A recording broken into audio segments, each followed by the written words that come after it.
Oh, I'll just tell you a story. So like, Perfect. we're out having a great fun afternoon.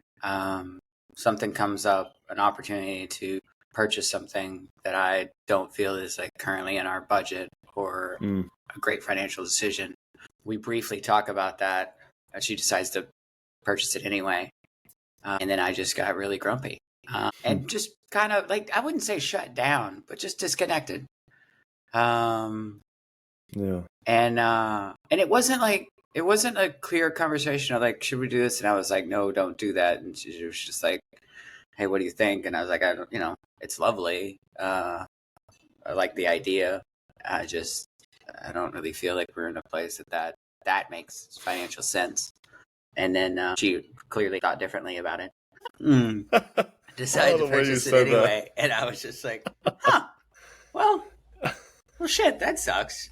Why did we even talk about this? If, but then I thought about that too. Like I was reflecting on that and it's like, well, why do I think because we discussed it that we should have gone with my yeah, that's interesting. My outcome of it because we didn't have alignment in the conversation either. It wasn't like she was like, yeah, you're right, let's not buy it and then bought it. She was like, nah, I don't agree. And then I just I think I kind of got grumpy. So I'm interested in talking about this actually with shame today too, because I feel like it's connected. It's connected in my stepping back. It's connected in my like, God, this is my own shit coming up. Because that inherently what it actually is. Even when I think about it now, it's like my vision is around how I've potentially managed money or haven't created the income that makes it comfortable to spend on these things, which I also value. Like I really valued what she purchased. It just didn't. It felt more uncomfortable to me at this point, actually, than it felt like a win. But again, my issues weren't really. It was a reflection of what I had going on inside. It is still something her and I will talk about. I kind of stepped back once that happened and stayed in my grumpiness for way longer than I typically do, like a couple hours. And then I've never seen you grumpy for more than like a minute or two. Yeah. I don't even know if I've ever actually seen you grumpy, honestly. That's interesting. It's plausible. It doesn't happen much. So my point being, there's not many things that trigger it. Reflecting in a validity of what you're saying from the time I've known you, like I can't even imagine you being grumpy for 2 hours. I don't even know what that looks like. Quiet and distant. Very abbreviated. Yeah. I feel you on that. Not mean, just short. Just disc. Yes. No. Yeah. Is it almost like a passive aggressive? It's just like those. Whether it's intentional or not, you know what I'm saying? Me, but yes, I think it reminds me of when I've been passive aggressive in my life. I'm just being a grumpy little, and I'm just like, everything about my sensory acuity is like, fuck you. No, I'm upset, but I'm just like, no, yes, it's just like total. It was wild too, disconnection. The atmosphere and like the climate was like mirrored. It's been beautiful since we've been here, like gorgeous and sunny, and it was yesterday morning too. And then it just started pouring rain and cloudy, like as this was happening. Oh, that's trippy. And it was for like 3 hours. We were just in like this deluge. Aligned with the weather. And I was like, this is curious. Yeah. Like I didn't create this. It oddly mirrors what's happening inside. Yeah, I didn't create this, but and this is like, that's interesting when that happens. So it's kind of it was a disconnected from her, from the relationship, and then also from I was conscious of like, I was like viewing myself outside my body, like watching this happen and curious and thought it was quite silly, but not enough to like bring me out of it, which was really interesting. This is a good conversation. That is interesting. And, because it usually does, but I feel like I was pretty conscious of how much it was about me and not necessarily about us.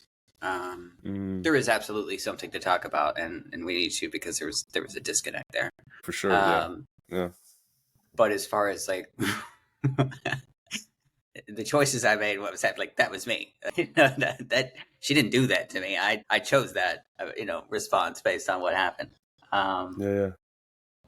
And it was shitty. Well, yeah, dude, before it goes on to me, I actually have some questions and stuff, if you don't mind. I don't. Okay. And yeah, if just gonna get the disclaimer out, if we do use this, that if anyone notices I look funky, I tweaked my neck this week, so I'm a bit robotic in my movements. So there you go. But it reminded me of, again, the presence process. Mm-hmm. Oh, and I taught to a friend of ours who wants to do it, and so I'm going to do it probably again for the 8th time, I think. And we had mentioned if you want to do it again. I do. Presence process, yeah. This summer I was planning on it already, and starting in beautiful. We were talking about doing it soon, so that's cool. So yeah, the presence process again. A lot of different thoughts. So well, to keep it simple, my initial question was going to be, and you kind of answered it, but I'm curious if there's more there, is when this was happening, you mentioned shame came up, but in that like grumpy, disconnected, we had this question, a very undesirable response happens from your perspective, and then there's like a very rare side of you comes out that sucks, it's not fun, it's aligned with the weather in an interesting way. But like you mentioned shame, and I'm wondering like what other feelings were present. And I'm happy to jump in and meet you in this space as well, because I have some very uncomfortable stories I could share that people might really enjoy or get value from hearing as well. So yeah. So what I heard from that question was just what else was coming up. That's a big question. Simply put, what other uncomfortable emotions were present? Yeah. So frustration for sure. Partly with our communication, partly with I was very conscious of mood changing. I was very conscious of my energetic state shifting. And so frustration with that, frustration with myself, and like disappointment and isolation. And actually in my communication, like as I was even reflecting, this is probably 10 or 15, 20 minutes after, I'm like actively reflecting on the situation, and like the conversation itself wasn't actually that clear. That's an interesting point. And there was like a clear decision, and then she went totally against you. It was just an unclear conclusion. It was just like, hey, we kind of like we chatted about it. I was like, nah, no, and then she chose other, and then like I have this big reaction, which I think was proportionate to the actual sense. And then I was reflecting on like, we didn't really have a conversation about it. Like things were mentioned. I said a few things, like, and I think there was frustration around that too. It's like, why am I getting this frustrated if I had this profound or this clear of intent around this? Why didn't I say that? And at any point, like, still could have. Like, it wasn't like we fell off a cliff or something. Like at any point during that, like, could have changed that. Could have gone and talked to her again. Items can be returned. Like, it's not. There was many junctures available that like I didn't take, but I kind of chose to observe and be curious about it.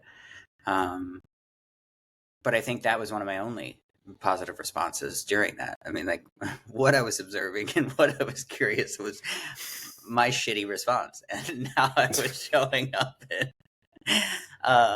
And so, yeah, I think shame was a little piece, just in not getting and having clearly as I could, and as clearly as I apparently desired to, because I had a significant emotional response to it. And then that caused further introspection and just interest in why the emotional deviation, why the pivot. And I mean, I know the question initially started with, what are your thoughts on, do you respond in the moment when you're in a frustrated state, or do you wait? and I still am interested in that, but I don't actually know that really applies to the situation at all. It's like what was going on was very one sided, and in between our relationship, I'm not saying she wasn't aware of my distance. That'd be silly. But yeah. Dude, this is such a good conversation. So many things are coming up. Yeah, like when I put myself in your shoes of times that I've done that with other people. Granted, I know just from knowing you with us, the frequency of when these things happen gets less and less and less over time because of how we live our lives and everything that all the tools that we apply. And it's like, it's such an interesting thing, like that shame piece. Like, I know it's like you have the trigger, you have the thing, and it sounds like it's like unclear conversation, but opinions were expressed. And then all of a sudden, other action, not aligned preference happens. If I were in your shoes, or when I think about times I've done this, and I'm thinking of several stories I could share, but again, I don't want to jump into that quite yet, is if I put myself in your shoes, I would imagine feeling very hurt. Again, not putting words in your mouth, just saying this is what I would, or would in my life at times I've responded or reacted the way that you did. Like, I would imagine I would feel very hurt, almost insulted, disrespected. And again, none of these are by any means, but my feelings would be like shame, rejection, hurt, anger or frustration, like, that range of that frequency, confused, and just like, yeah, and like, I feel really shitty. It'd be like, we're not on the same team. Like, I love you and I have a value, and I thought we expressed it, and I love how you already, and because of where you are in life, you already went back and saw that. Still, it lasted for a while, and still the communication hasn't been had. But then that makes me think of tools that we know, like MER, the presence process, of like just the feelings behind that. Like, if that's happened before, when the first time that happened, the last time that happened, like, it seems like you have that mental piece, of like the lack of logic behind it, but you still had your emotional experience, and that was real for you. And it's very interesting, man. There's so many ways I could go with this right now, but like, just that shame piece, whenever I felt into these things, it usually goes from anger to hurt to sadness. And then it's usually there's some shame involved for me. And it's like, that's really interesting, because for me, when I feel that way, I feel like shame, or when I feel very uncomfortably vulnerable, like fear, shame, fear, threat, no, I'm going to be seen and exposed, or like shame. I mean, you've even, in the time you've known me, you've seen some of my low points in life, seen how this has come out, or even at least I've told you some stories where I've had to apply these tools in ways that I was like, wow, I didn't think I still have to apply these tools this way. I'm humbled. But it's like that shame and that fear are some of the scariest emotions to feel, but then acknowledge, not fight or resist, and then not project that on whatever outer thing started the process internally for us. And so I think it's beautiful, because you're like, you know the process. And maybe I just have a question here, because it's like, did you feel that unconditionally? Like, what was that part like? Because to me, that is the hardest part of living this way that we live. It's that, and working with clients, I've had so many interesting, challenging conversations about this piece right here. And you get it, I get it. It doesn't make it easy at times. We get it, and applying it's the hardest point. Like, and so many people, it's like going from mind to somatic experience, honoring oneself, feeling openly. That is one of the hardest things to do, especially with shame and fear. So I'm curious of like putting that back to you. What lands there? What are your thoughts? What resonates? Like anything. Great question. So I think initially I wasn't allowing myself to feel it. And I think to your point, I think shame. A lot of these things are really hard to sit with and feel in the moment. But I think fear and shame really, for me anyway, because those are two big ones for me. Anger is not. I'm sure that's a pretty hard one to feel into and just be with as well. But it's not one that I have an immense amount of experience with. And not like I do with shame and fear. It's different. Yeah, we have a longer track record.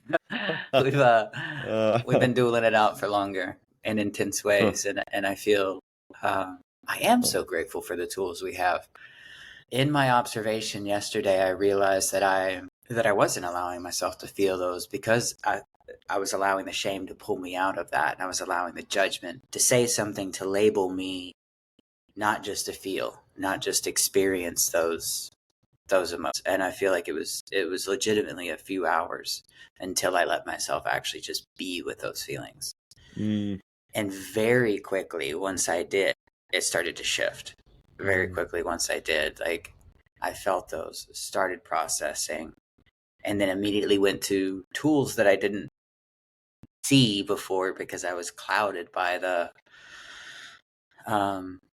emotion. I was allowing the emotion to control as opposed to choosing my emotions and controlling those. And do you mind if I interrupt you right here? Sorry, I do want to finish this, and then yes. Yeah. I was going to say maybe not control that, but actually like just be with that emotion. Like just allow that emotion to have its space because it is legitimate. It is coming up for a reason. Yep. And I wasn't allowing that. I was going directly to judgment out of what was coming up. Yeah, go ahead. Yeah, there's so many good pieces here, but to me, explaining the shift to people. So I want to see what this was like for you. Like you said, I wasn't feeling unconditionally, and then that moment that you shift, what can you share about that? I think that is such a powerful, misunderstood transition and experience of uncomfortable parts of life, especially for sensitive people like us, where we feel a lot. Like what you said a little bit there, is you say anything else about that point of transition? So big. I think linguistically it's challenging to explain this clearly. And however, for me in that moment yesterday, it's like I chose to just be with the emotion and stop judging. So it was like there was an act of choice that happened because of the uncomfortability and because I knew it was pulling me out of, for the relationship, it was pulling me out of my connection with myself, my connection with source, my connection with the beautiful thing that is our emotions as well. Like I was just wallowing in shitty emotions. And so I made a choice to stop labeling and stop and then just feel that. And so like that, I think there's a very, and it happens so quickly. There's like kind of a conscious just letting go. And it was more, it's more of a releasing than a stopping, because I'm not stopping the emotions. They were still there. Like there was still shame and fear. But it was releasing the judgment around them and just stopping making it about me and making it mean something about me. And as soon as I released that, like just, there was a wave of openness that comes. And I think this piece is key. Like I get a little space, I get a little distance in between myself and that emotion. It becomes something that like I become more of an observer of it and conscious of it than right inside of it. I'm no longer shame itself. I'm no longer identifying with the fear, the blame. And so I think this is one thing that meditation has really changed in my life. But like it creates a little bit of space, and even a fraction more space than you had before can be enough to see it differently. And that's what happened last night. Like as soon as that happened, like my body posture changed, temperature, the tightness, there's just an ease that came with that. And again, it wasn't easy because I'm still feeling those emotions, but comparatively to being in it, there's a noticeable shift. And then the helpful thoughts, then the thoughts of I can choose other, of the tools I have to release this. And the first thing I did was, I don't actually know how much we've talked about this in the podcast, but a technique we learned through NLP of forgiveness, which we title Ho'oponopono, after a Hawaiian tradition of forgiveness. And it's really a process of seeing yourself connected with source, sharing that with the others, people in the equation, and then asking and giving forgiveness. And I feel like that's so key, that it happens at the same time. I think so often, and this was me before, like when I thought about forgiveness, it was about like getting forgiveness from somebody else. And like, this has really reshaped how I see that, as it's a process that happens 100% within me. That I can forgive that person and then ask and receive that forgiveness, that clarity around the emotion. So anyway, that came up almost immediately once I got space, and then I went into that tool, about 5 minutes later, after kind of working through that, sitting with that, giving and receiving that forgiveness. Again, complete body shift.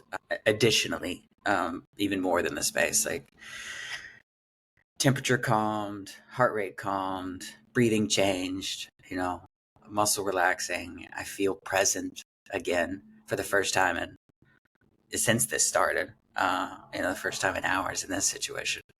But that was, that transition is, I think you're right. It's really subtle, but really key to initially just first getting that space. For me, it's inherently connected to releasing the labels around it, releasing the judgment around the emotions that I'm feeling, and just being with them.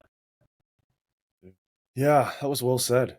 Yeah, it is one of the most powerful tools that I've discovered in my life.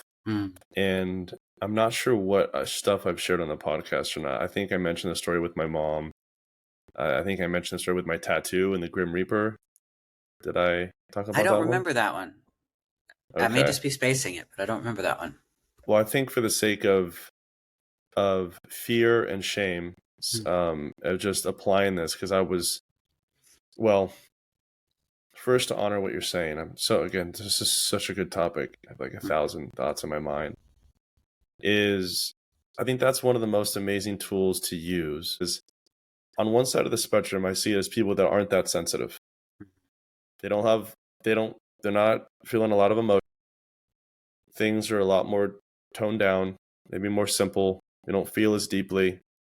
And so almost on that side of it, it's like, why would I even use this? This doesn't even make sense to me. Like, why are you feeling that so much? Yeah, I might have some uncomfortable thoughts, but you just keep on going and it's fine. You just stay busy. Like, what are you doing? And then on the other side, it's like, oh my God, people kill themselves over this stuff. Because it's like, I am so entangled in these uncomfortable thoughts and emotions and bodily sensations. I don't know how to get out, and it's people numb, people do all these things to try to get away from it. And it's, you and me were talking about the other day, pain, and like the dichotomy of embracing suffering and pain in a sense, not chasing it, not trying to keep it, not holding it, but just like, you're not my enemy. And so I think, again, we are very sensitive people. We do feel a lot. And so it's amazing how powerful this is the moment we actually do it. And I've taught, and like you did it. You said it took you a couple hours or so, to get there in this situation, but you got there. And I've worked with some clients. It's so hard for people to get there that are the sensitive ones that do feel, or people that are so stuck in their head. The idea of feeling, it's like you're speaking a different language to them. They're like, I don't even understand what you're saying. And so it's like, but I'm already there. But it's like, no, this is very different. I think you explained it well. And that's what makes me think. So I don't know if I've shared this, but since you don't remember, I'll share it. Like, one of my big, and obviously feel free to interrupt me if I have said this in the podcast, because I'm not sure, but this tattoo. So I was living in Bali. This was my very first tattoo. And It's a very sensitive area. This was hitting my nerve and my bone. This part is extremely painful. I mean, like the whole thing was, but so tender. And it took about 8 hours, I think. And it was like a full-on needle gun. And have I told this story? You have, but I think it's great, and Okay. it's connected to this. All right, yeah. So, well, if you're listening to this part again, please forgive me. I think it's a great story, though. So, I had just discovered the presence process when I was living in Bali at this time, my first tattoo. And I don't know, I'm 30 minutes to an hour in or something. Time was kind of warped from all the pain. And I was not feeling unconditionally. I was resisting. I was in my head. I was fighting. It was pain is other, pain is the enemy. No. And for whatever reason, I don't know if it was just flat out survival or what, but I'd been exposed to this way of living. And it was like all of a sudden I started like disassociating a bit. And I was in like a house that was my body. So in my mind, I'm imagining, but very really feeling like I was there. You know, this constant pain, it was just like bombarding my senses. And I didn't take any painkillers or anything, which was intentional. I wanted to feel it all. That was an interesting approach I had to it. I was like, I'm just feeling all the pain. I want to face it. Almost like subconsciously, I knew there was a deeper learning here. And I just visualized the Grim Reaper. And the Grim Reaper was like, you know, with that huge blade, it's like stormy outside. It's nighttime. He's like cracking the windows, slashing my door. And I'm just like freaking out in my household, running out, like trying to board everything up and lock the doors and hold him out. And this all happened really fast. Like it wasn't an idea. I'd never done this in my life. I'd never done it since. Never heard about this. It just was spontaneous within my own experience. And I wasn't even speaking. Like my tattoo artist is just peacefully tattooing. You fine? Mm-hmm. Yep. And I'm just all quietly in my own system happening. Yeah. And the pain was a 10 out of 10. It was horrifyingly painful. I just had this shift. And it was like, wait a minute. I know about this teaching. I'm just going to let him in. Let's see what happens. So I actually, in my mind, I go and open the door. And I just see the Grim Reaper there, like flowing cloak, you know, faceless, this big, what do you call those things that you cut the corn with? What's the name for that he carries? Scythe? Something like that? I think it's scythe. I think that's right. Yeah. Man, I hadn't said that. And he's just standing there. And I'm like, come on in. And he, she, whatever the thing is, slowly walks in. And I was just like, well, have a seat. I'm going to feed you. Are you hungry? I've been doing a lot of work out there trying to get in my house. Who knows, you've been traveling. I don't know what you're doing, but I was curious. There was surrender, there was curiosity, and there was a massive shift in my senses, in my 5 senses, in my body. It was like, I'm going to stop fighting you. The thoughts in my mind, I'm going to stop fighting you. The emotions of fear and, you know, all the stuff that was coming up, mainly fear. It's like, I'm going to stop fighting you. I'm going to let you all in and just be neutral. And so I'm like, in my mind, I'm like making tea for the Grim Reaper. I'm like bringing some food. We're sitting down. I still can see it right now. Like the door's on my right. I'm in the living room. The kitchen's in front of me. There's a staircase over there. The Grim Reaper's on my right. And I'm sitting down and I'm like sipping tea, talking to the Grim Reaper. And questions just came up in my mind. I was like, is your name really the Grim Reaper? I don't know. Do you have a family? Where do you sleep? What's your favorite food? Why are you breaking into my home? Why do you think I'm afraid of you? Like I just, in my mind, start dialoguing. And at that point on, I felt almost no pain. And the remaining 7 to 6 hours or whatever flew by very quickly. Time was not what it normally is. It just flew by. There was nothing to fight. So that's what's so interesting. It's like, I love this story because it's like the pain was still there. Your emotional pain was still there. I'm freaking out. But it's like, I just stop. I'm curious. I let it be what it needs to be. I learned the lesson. I honor the shadow and the light of the human experience. And like you said, you weren't the shame. You weren't in the shame. You like got the distance too. And it's not like a distance of get away. No. It's a distance of you're happening. I'm not you. You're not me. You're not the enemy. Okay, wait a minute. I am like you get like a healthy distance, not a resistance distance. Yeah. And it's so fucking powerful. And I feel like emotionally when we do this, it frees. So we have talked about some scars on this podcast, but I don't think I've gotten into like what they are. I don't think we've done that. If anybody's aware of a samskara, I think it's Samskara, samskara. It's a Hindu word.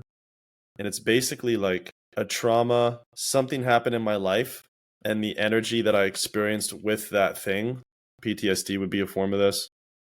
It's now an energy cluster tied to that memory, stuck in my system. And now if something that's even not proportional to get that full reaction out of me, something reminds me of it, and then it comes out, and I've reacted, and that's why we have our own unique, like fingerprinted disproportional. I don't like that word because that applies like a permanence. Our own unique disproportional reaction to something. And the theory behind experiencing stuff this way is we let that some of that energy go. Sometimes it's a little, sometimes it's a lot. And it empowers us, right? Like it's like a backdoor way, a paradoxical way to be living the way we want to be living. But the logical mind, it's like, it doesn't make sense. It's like, wait, you're saying I surrender to this and I yield and I let this thing that I don't want to come in even more? That doesn't make any sense. Like, it is a paradox.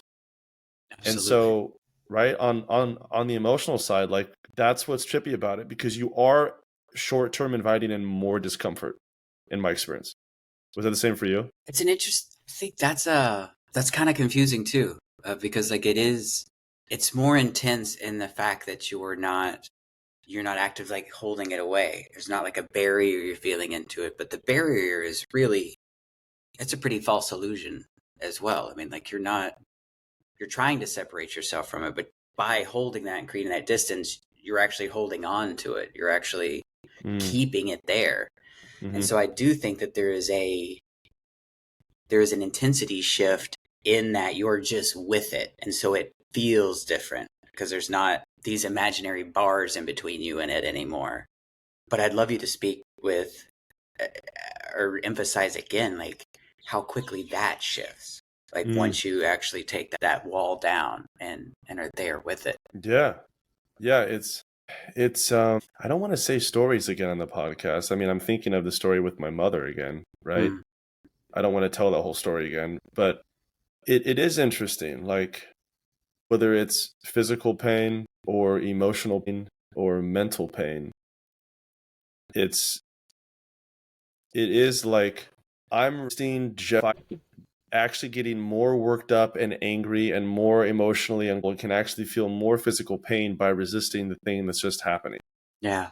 And the way that I have typically experienced this is, and I'll focus on the emotional side. And I did want to say too, for me, shame and fear, like I have had a lot of anger in my past, still comes up, not nearly what it used to. Jeez. But that's interesting, difference with us. Like that is a frequency I was exposed to anger in my younger years. And, I went from when I was younger, I would react full on, from punching holes in walls to punching my fist. I still have a scar here where shards of glass are sticking out of my hand, and I was in college and blood's coming down my arm. Well, that's a pretty severe reaction. Very anger based.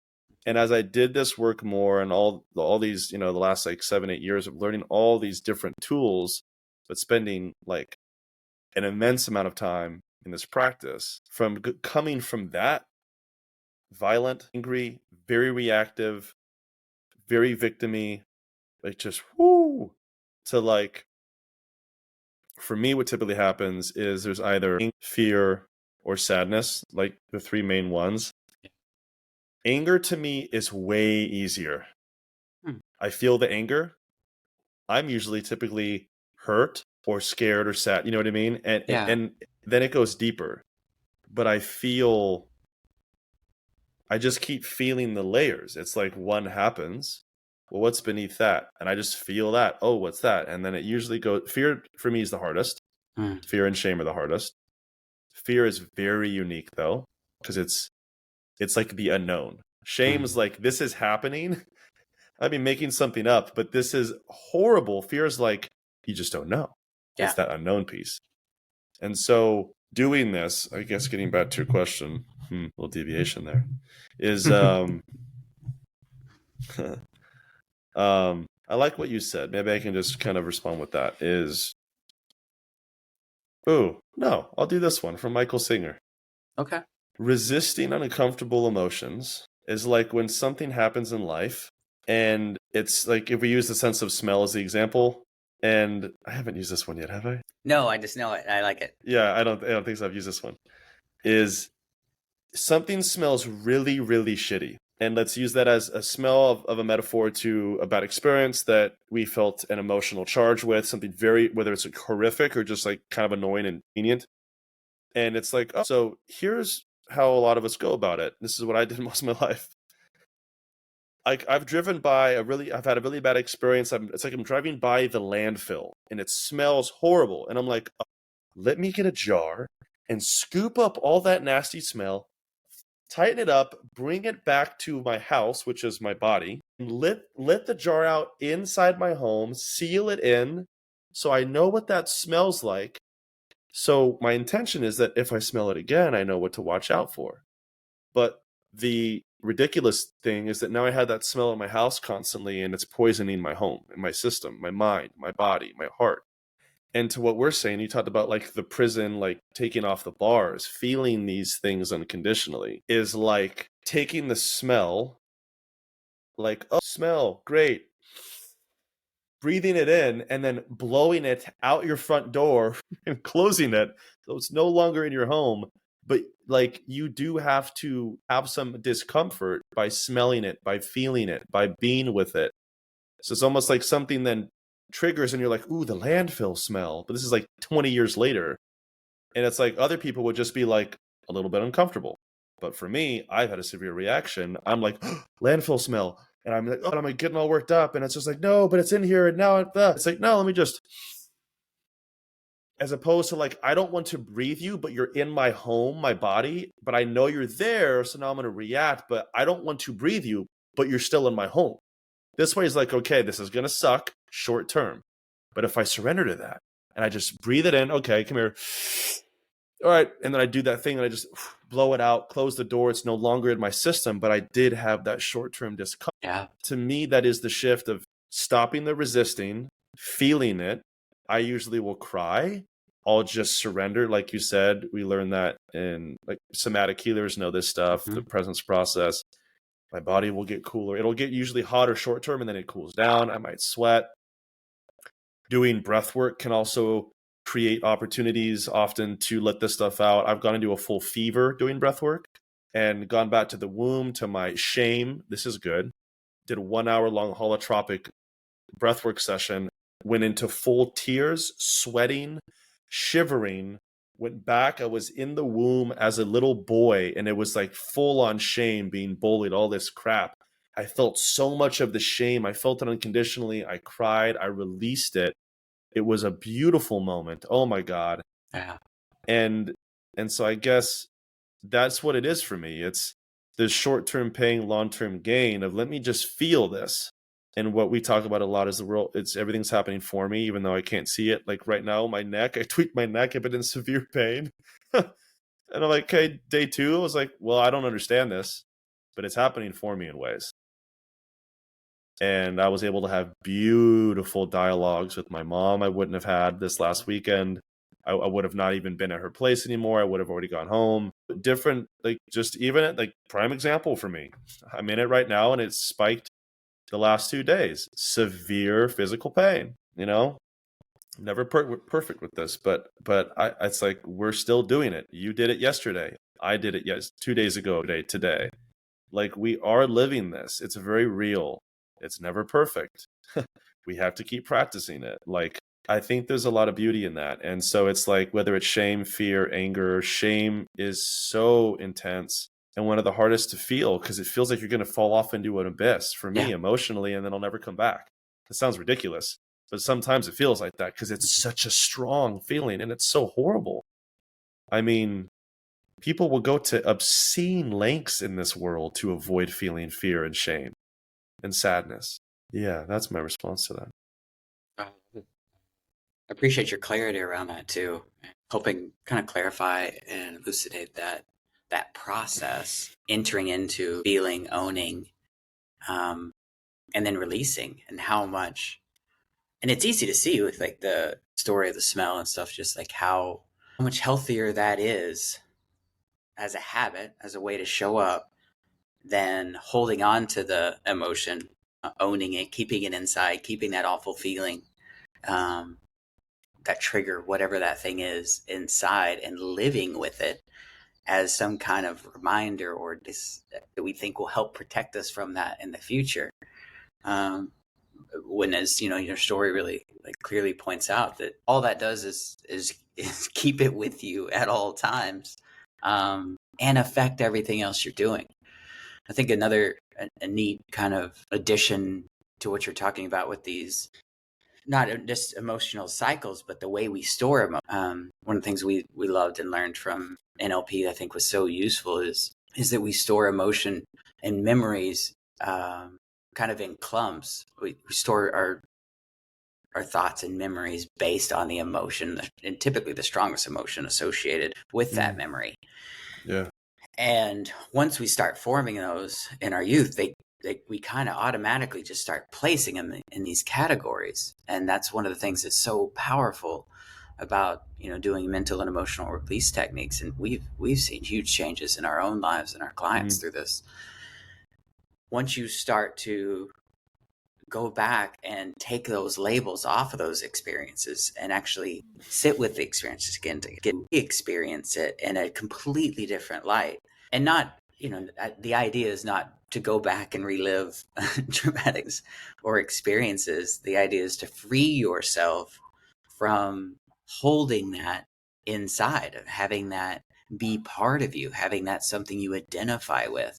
And I think that's one of the reasons shame and fear are so challenging and so sticky, is that we identify with them. They're so easy to make about us. And I think that was one of the reasons that we were excited to actually even talk about shame, just because it is something that can really linger because of how we have a tendency as humans to identify with it. We have a tendency to own it and make it about us. And I, in this process that we're speaking of actually being, you know, the presence process, the somatic experience of actually feeling, actually being with it, really allows you to process that emotion as it happens and shortly after, and then not have those attachments, not store it, not put it in a jar and tuck it away inside. And it allows you to learn from it. And it can become, just like anything else we do in life, that can become a habit as well. And I think that's something that I've been so encouraged by and empowered by, is seeing how differently I show up in these experiences consistently now versus how I used to. I mean, it was a couple hours yesterday, which is a long time for me at this point.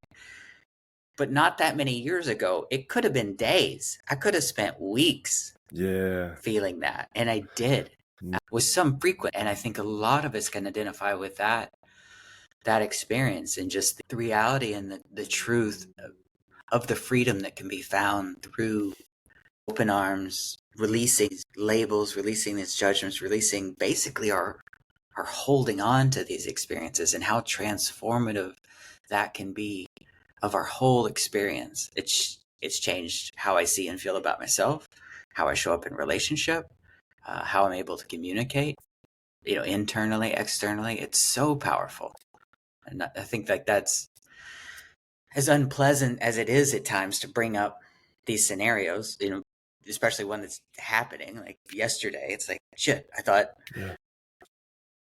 I'd learned this already. I thought I wouldn't still be dealing with this. And that's such a silly thought.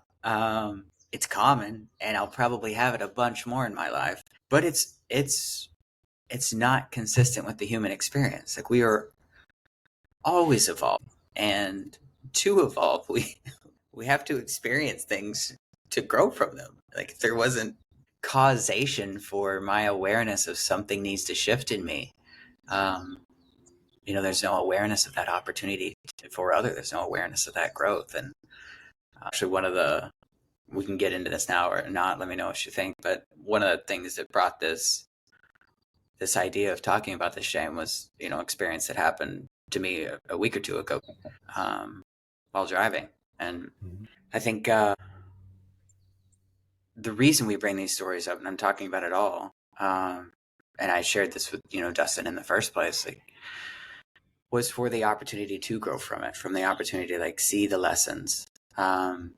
As much as it feels, a downslope in the curve of our lives, like, it's such an opportunity to see an area where I can show up differently, that I desire to show up differently.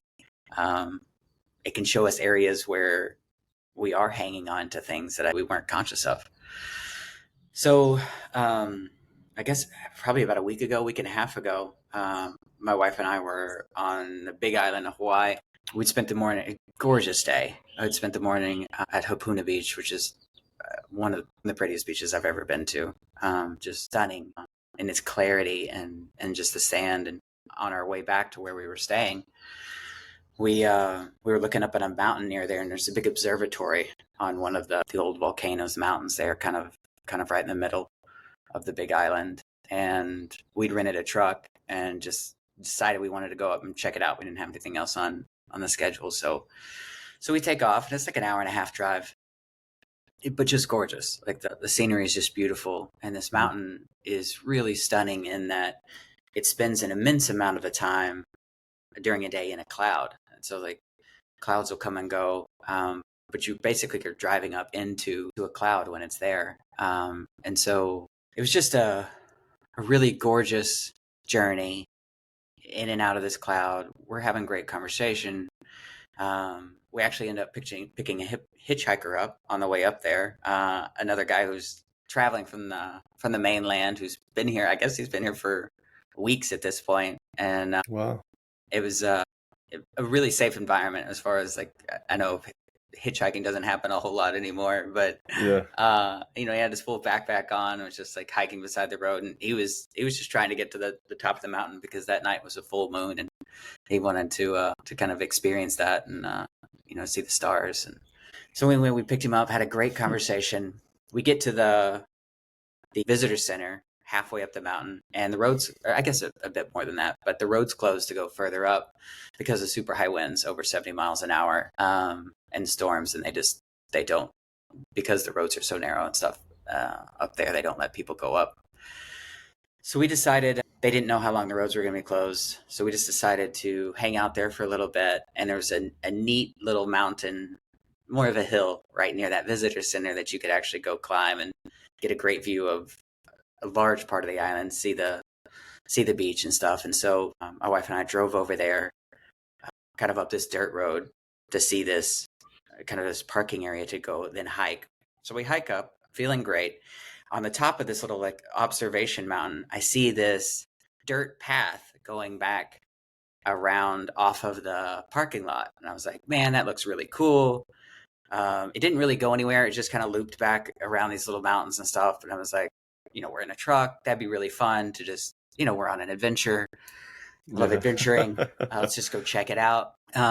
Again, just in great spirits, enjoying that cloud has come, gone, come again. So we've seen the sun. Then we've been in the moisture of this cloud. And we're just like, this is just more adventure. Let's go check it out. I think my wife mentioned a few times that we don't have 4-wheel drive, and she wasn't sure, if this was the best idea, driving back in there, if we could make it out. And I was like, we're in a truck. It'll be great. We've got great clearance. And it doesn't look, from where I'm standing, like there's actually that much elevation change. I was like, we'll be fine. So we get back to the car. We take off. We start going down this trail, in and out of trees. And then we come around this. We're not actually that far in, probably, I don't know, 400 yards, 500 yards. We come around this corner, and there's this very sharp descent that's all rutted out, all pitted. And then it was at that point that I was like, I don't think we can make it back up that. I think we should probably head back now. But there's the trail is super tight. There's nowhere to turn around. So I have to risk the truck for, I don't know, 300, 400 yards, like twisting up this trail before we get to a part that's open enough to turn the truck around. And so we finally, very slowly, but finally make it to this open section where I back into to reorient the truck so then I can then drive forward, heading back out the last little steep section to get out. So we pull back, and then as soon as we start to pull forward, the tires start to spin. Like just a little bit at first, and I'm like, this is kind of crummy. So I back up a little further, like getting further away from the road, and then try to pull forward again. Nothing. And then so I get out, we look at we all look around, and we're just kind of in this sandy, powdery dirt. Like it's just old volcanic rock that is, I mean, honestly pretty similar to like baby powder feeling. Like there's just, it's so light. There's like no substance to it. But a little bit further back, it does start to slope off a fair amount more. But there's actually like some grass and foliage. And so I think if we pull back further, we'll get some grip on this stuff. I guess needless to say at this point, that's not what happens. Like I keep pulling back. It keeps being like just shit ground, this loose stuff. And we keep spinning out. My wife gets out and pushes. I let her drive. I'm pushing. Nothing. I'm sweating and covered in dust because like the wheels are just spinning, digging, sinking, and just creating this huge dust storm. And as this continues to happen, like I feel like I'm just retreating further and further inside myself in a very negative way. Like I just start to feel shame. My wife has already mentioned before we ever started this probably wasn't a great idea. And, she was very kind through this whole thing. I'm doing this to myself, but I just start to feel silly, feel dumb. It starts to like, I don't feel like a man anymore. I mean, like these, and they're ridiculous idea. Like even saying it out loud, it's like they're so silly. Yeah. But it was absolutely happening. Again, too, like we just, and these were stories I was using to like further dive into my own shame. We'd been at the beach all morning, so like I'm wearing like this little t-shirt, these short little like swimming shorts. We're up on top of this mountain. I'm in flip-flops trying to like dig this truck out. And really we basically bury it up to the axle. And my only option is to hike back to the visitor center where the rangers and everybody are and see if somebody can come help like pull us out. So we do that again. Like I'm covered in dust in these little shorts. Everybody else out there is like, in actual hiking gear, hiking boots, hiking poles, like jackets. It's actually cold up there because we're at pretty significant elevation and it's windy. Anyway, we hike back to the observation center. The park rangers are like, so sorry, that's awful. Yeah, that happens sometimes. We can't help. You're going to have to call a tow truck. So we get on the phone to multiple different tow companies, and it's got to be an off-road tow truck. It's got to be a big like four-wheel drive thing to get down to where we are to pull us out.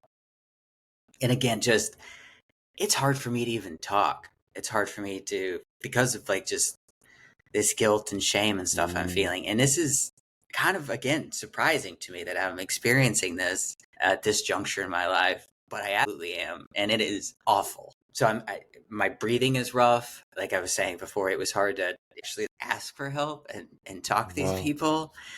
And tow trucks are hours away. The soonest one that can get there is like 4 hours, and it is hundreds of dollars.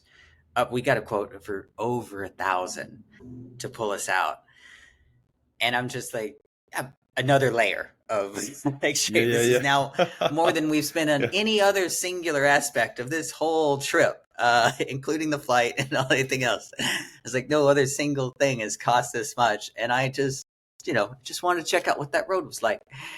And so like we're waiting. We don't have any other choice. We end up finding a few other guys to come help us try to push out. Long story short, like we spend probably another 30 minutes, hour, digging out, repositioning, shifting the truck, multiple people just getting covered in this dust, mud stuff as I'm trying to spin out. We finally get the truck out. And I was so grateful for the help, the kind people that were, I mean, these are all people vacationing. Like nobody goes up here as like they're on trips to like experience this. This is not what they were planning on doing with their day either. Yeah. But so gracious to help. And I was just so conscious afterwards of like how narrow my focus got, like during that shame, when I was feeling that guilt, feeling that fear, like it being hard to talk, it being hard to ask for help. There was actually a truck that passed by, a big 4-wheel truck, like kind of in the middle of this, but they didn't have any tow ropes or anything to help us out with either. It actually turns out that I had a rope, that like a huge piece of webbing in my backpack that we could have used, but I didn't even think of that. And largely, like, I identified later, because I was in like this shame spiral. Like I just wasn't thinking clearly. I'm typically a very creative, very insightful, very like resourceful person. Handy, like very resourceful, very handy in figuring these things out.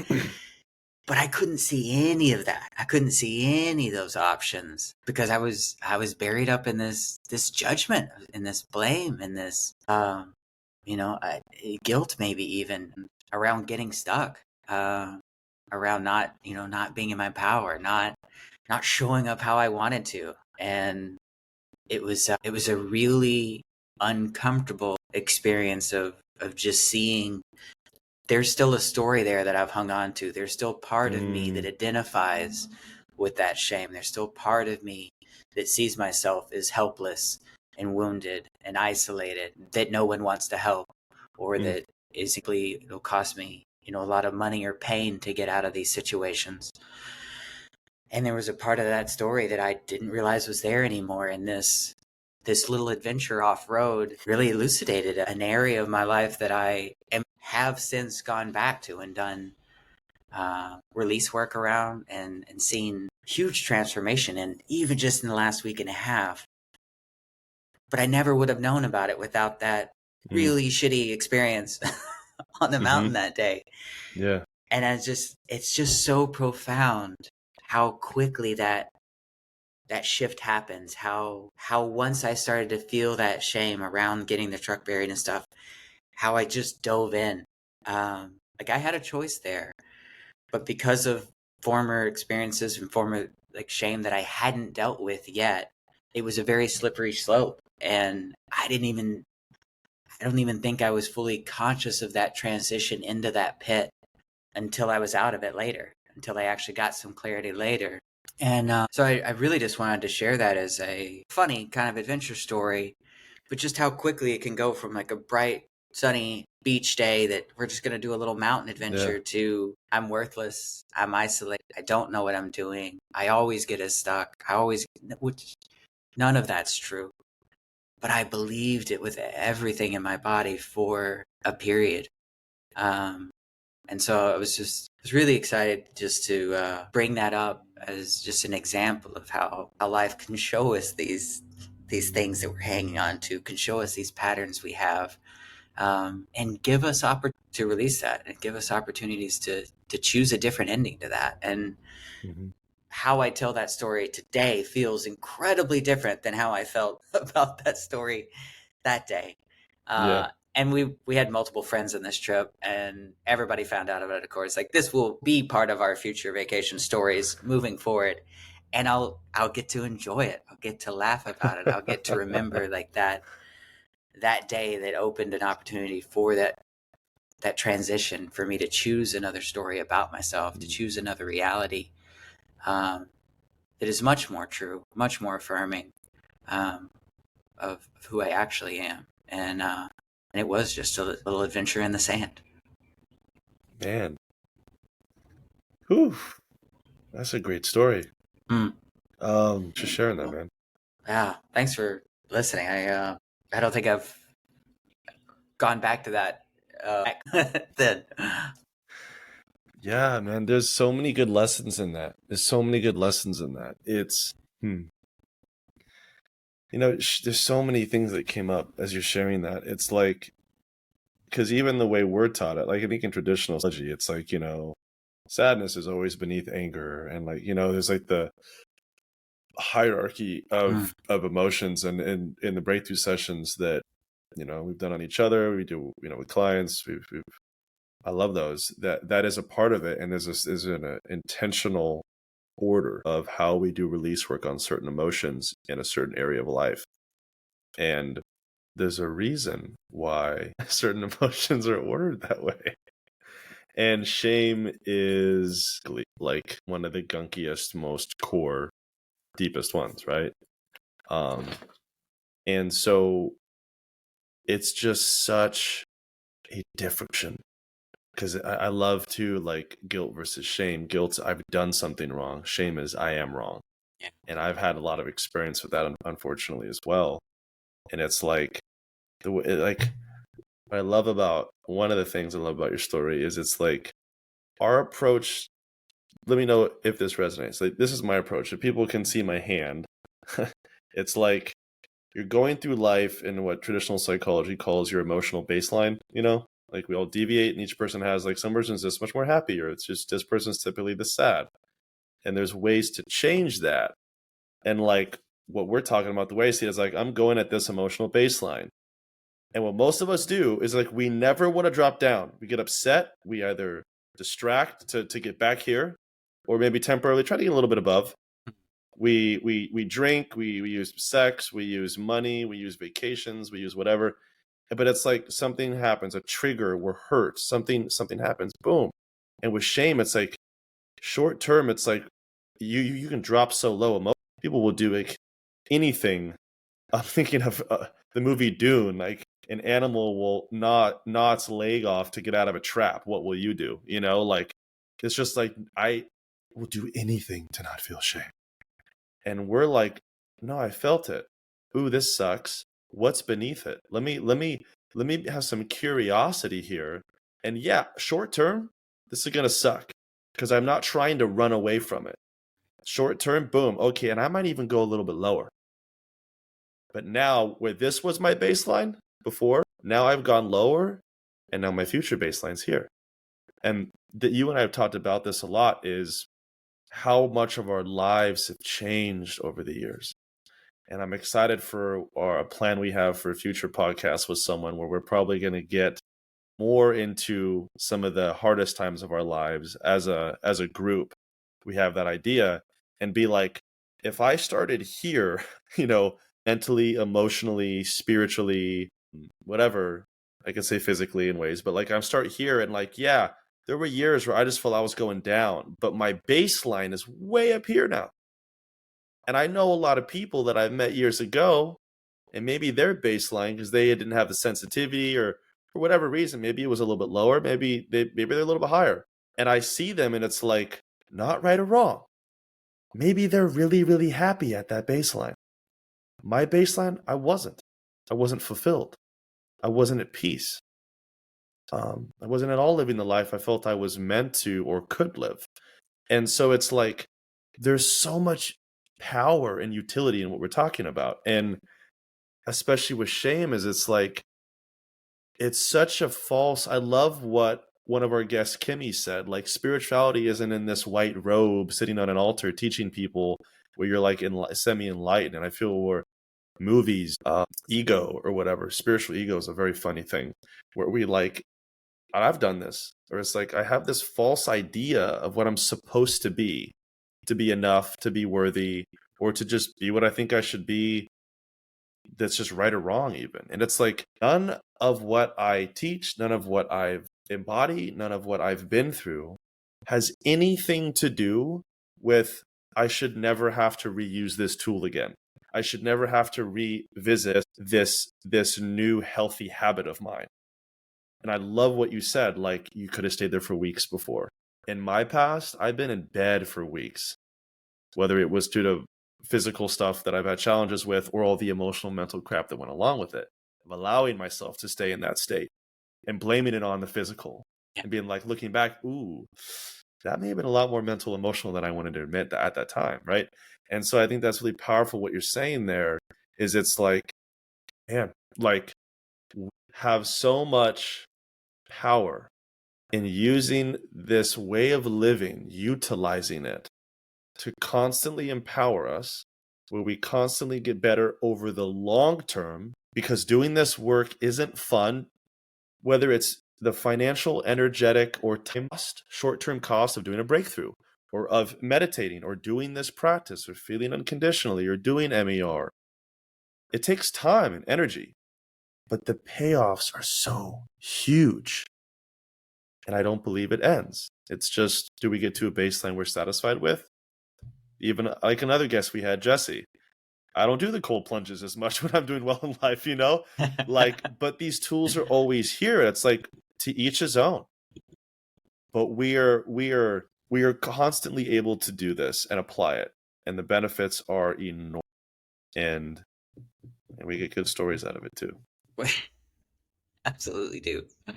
I just, Yeah. I'm so excited for just the appreciation of the continual transformation that's happening. And obviously there's, you know, these stories are examples of there's still bumps for sure.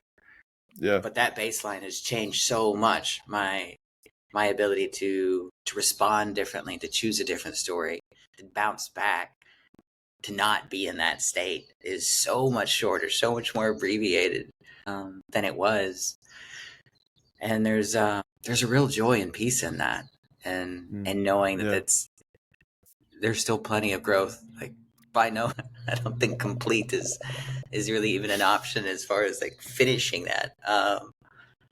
But there's so much more opportunity for me to continue growing in that, and I'm sure there's, you know, for all of us, upcoming adventures and stories to work through and deal with. But thanks for taking the time to just kind of dive into that shame cycle spiral, and I've really appreciated it. This is huge. Thanks, man. As always, same to you. It's been a pleasure, and looking forward to the next one. And thank you for your time, everybody. We appreciate it. Till next time. Right on.